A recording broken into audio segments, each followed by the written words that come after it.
এই ছেলে আমার খুব পছন্দ। আমি তোমার পিছু ছাড়ছি না। কি অবস্থা করে গেছিলে তুমি? সেটা জেনে আপনি কি করবেন? আমি তোমাকে জিজ্ঞাসা করতে পারি না? না, আপনি জিজ্ঞেস করতে পারেন না। এই যে আপনাকে কতবার করে বলছি আমি আপনাকে বিয়ে করতে পারবো না, এরপরও কেন আপনি পিছে পিছে ঘুরছেন? হ্যাঁ, আর তাছাড়া আমি আবিরকে ভালোবাসি। ছোটবেলায় আমরা একে অপরকে অলরেডি বিয়ে করে ফেলছি, তাই আশা করছি আপনি অন্যের বউকে বিরক্ত করবেন না। দেখো, 12 বছর যাবত যে মানুষের তোমার কোনো খোঁজ নিচ্ছে না, তোমার কি মনে হয় সে কি এখন তোমার অপেক্ষায় আছে? খোঁজ নিয়ে দেখো, সে অন্য কাউকে বিয়ে করে ঠিকই সুখে সংসার করতেছে। শুনেন, আমার জামাই আমার কাছে ফিরে আসছে।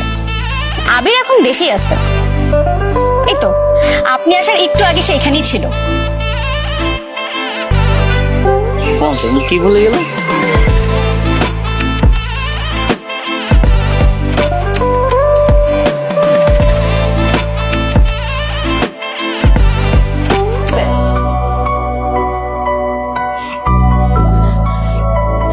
আমি ঠিক 7 দিনের মধ্যে তোমার থেকে ভালো কাউকে বিয়ে করে দেখাবো। থাকতে মূল্য দিল না তো, যখন অন্যের হয়ে যাব তখন বুঝবে। তোমার অবহেলায় কেঁদেছি চুপে, তোমার দূরত্বে ভেঙেছি রূপে।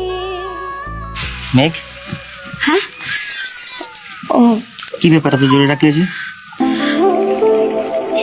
আমি আপনার সাথে সবসময় অনেক দুর্ব্যবহার করেছি। আচ্ছা, আপনি তো আমাকে বিয়ে করতে চেয়েছিলেন, তাই না? আমি রাজি।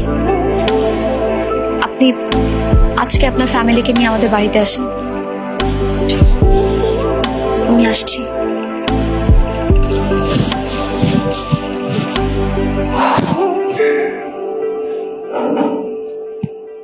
আলহামদুলিল্লাহ।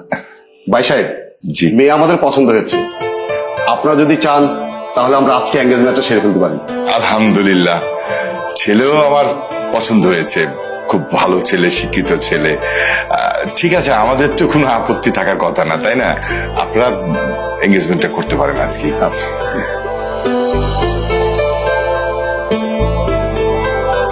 নাও, বাবা, তুমি এটা করিয়ে দাও।